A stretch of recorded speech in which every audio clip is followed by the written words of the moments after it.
Hello. Hi, it's Charles in. It's Gene Simmons. Hey, how you doing? 1 second.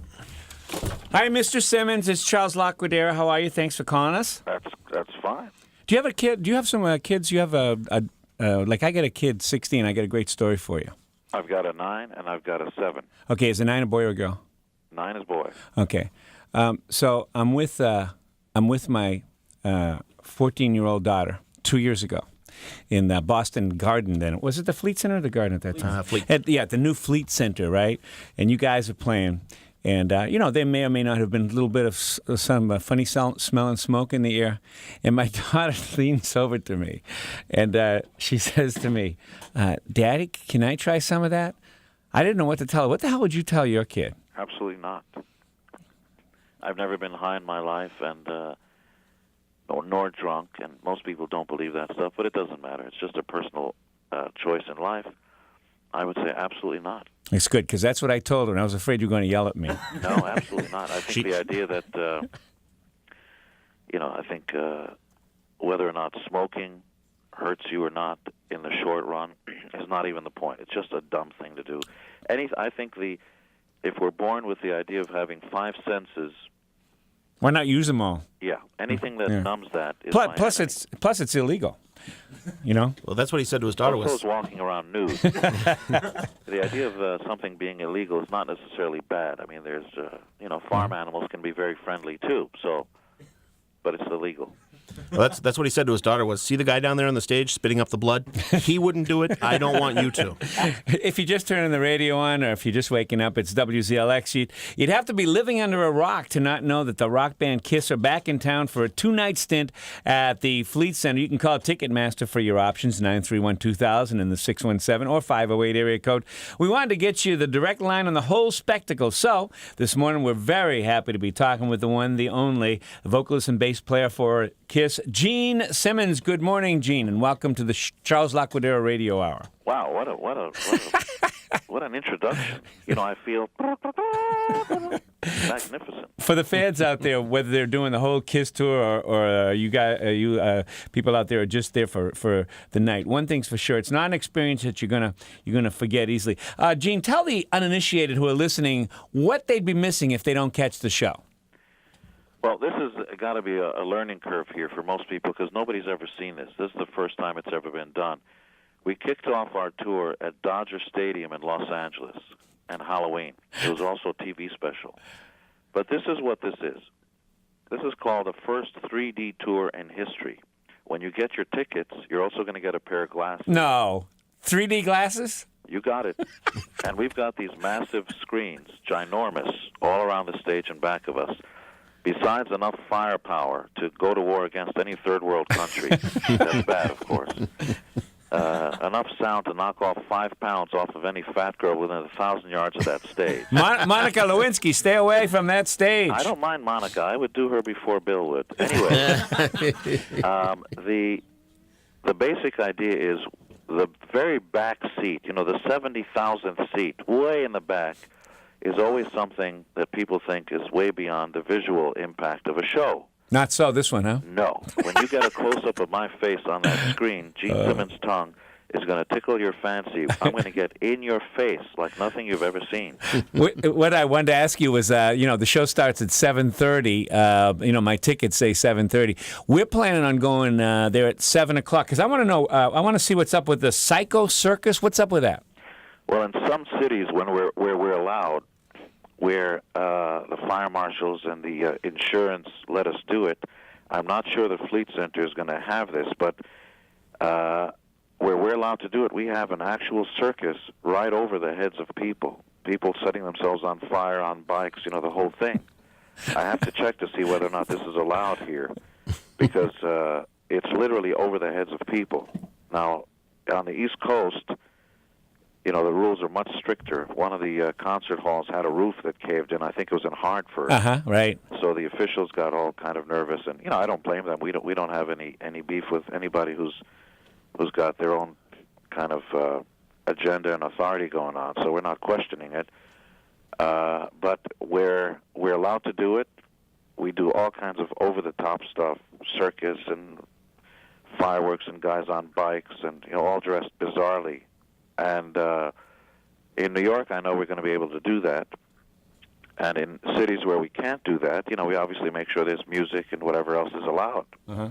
But clearly, you come to that show, and if the only thing you wind up seeing is Kiss, you're going to see, among other things, 3.5 tons of the stage is going to disengage from the stage and take off like retro rockets with the drum riser on top of it. Oh, no. And it's going to float up 40 feet into the air, and then literally, with the rockets underneath it, go forward over the heads of the audience, where our drummer, Peter Criss, is going to be doing a drum solo, and I will fly up to the top of the light system 50 feet above the stage, over everybody's heads, and then, of course, droplets of wonderful blood will spew from my mouth to the seats below. Now, the seats below are the prime seats. They're called the blood seats, because you will actually get it on you, so that when you walk out, you'll say, "Look at that! Gene Simmons threw up right on my head." So no net, you're up there. What about now opening acts? That means if they don't do the Psycho Circus thing, what time are you guys going to go on stage? Well, it's different in every city. I would imagine by 9 o'clock we hit that stage good and hard.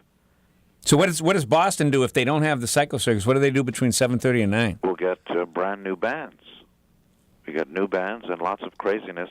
And, the nutty stuff about our shows is you got to see what our fans look like when they show up. That's a show in itself. Yeah, for sure. 2 years. Everybody decides to dress up. The girls lift them and separate them and point them in my general direction. Thank you, Jesus. If you're just getting up, we're talking with Gene Simmons from Kiss, 2 shows tonight and tomorrow night.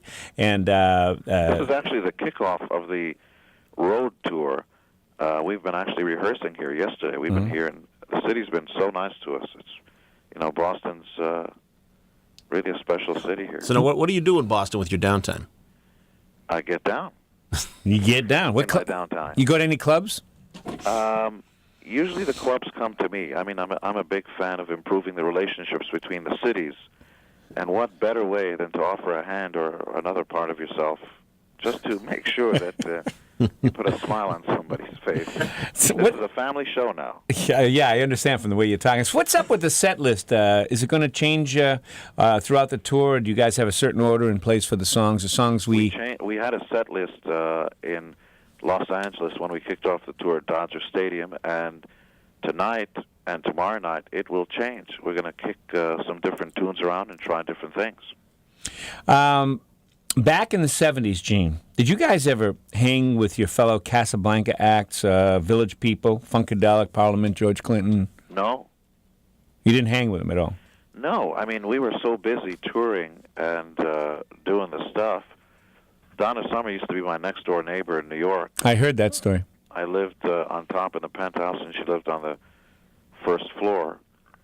And it was cordial enough, but we were so busy doing and being Kiss that it was really a 24-hour thing. I mean, even now, it's nice to hang and go to see the opening bands. I mean, in Los Angeles, we had Smashing Pumpkins there. You barely get a chance to come up and say, "Hi, how you doing?" And then the show begins and you're off. It's like a roller coaster ride, We're at the front of the roller coaster ride. Everybody's in back of us. You want to turn around and say hello, but, the ride is too fast and furious. You don't get a chance. But you don't have any idea what the opening bands are for the Boston tour? If we don't have the circus, then it'll be different opening bands in different cities. Okay, you don't have the names of the Boston bands? No. Okay. All right, let's cut to the chase here, the serious business. What is up with this Super Bowl business we're hearing about? Are you guys really doing this? Oh, yeah, we're going to be playing at the Super Bowl, and right before kickoff. And Okay. we're going to come up there, and we're going to punish these United States of America, because you guys have been bad all year. We're going to have the kind of fireworks that's going to divert planes to different landing fields. We're going to really blow the place up, the bejesus out of it. Now, having said that, this past weekend we just came from shooting the Girls of Kiss, the cover of Playboy, which is going to come out at the same time. Now, imagine 40 of the most beautiful women you've ever seen, Kiss fans, of course, wearing Kiss makeup. You're serious about this. You're not making this up. I'm very serious. And nothing but. Also, we're on the cover. First time they've ever had Men as well as women on the cover. Wow. And so, we're really jazzed. There's not only that, but our movie is going to be coming out in the summer. New Line Cinema is doing it, and it's a very, very cool year. I mean, this thing is also, we're going to be the kings of the Mardi Gras in February when we play the Superdome. So not only do we do the parade and, all hail the king, but the parade goes right into the Superdome. And so first we play the Super Bowl, then we play the Superdome, then we become Superman. So actually you're making a little bit of money. Can you loan me $100, Gene? Sure. Can I have your sister? I want For 100? Yeah, come on. I wanted to ask you about. I guess we're most way through the interview, so if you hang up on me, I guess I'll be able to deal with it. But can you sort of give me a short list of all the women that you may or may not allegedly have slept with in your career? Not the famous ones that I would know. For list? Well, Katarina Witt, she's on Playboy.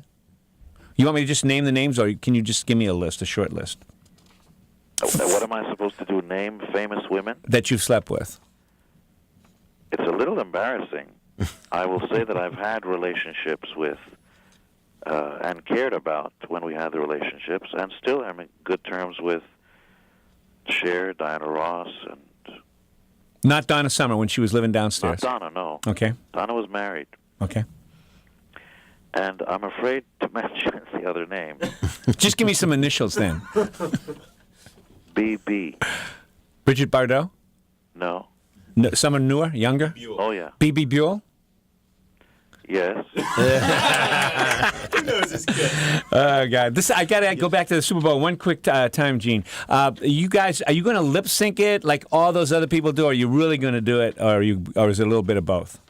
That's what we're going through right now with the stadium people and the TV people. There we want to play live. Now, what's going to be broadcast over TV, we don't know. Yeah, right. But we want to play live with real amps, the whole thing.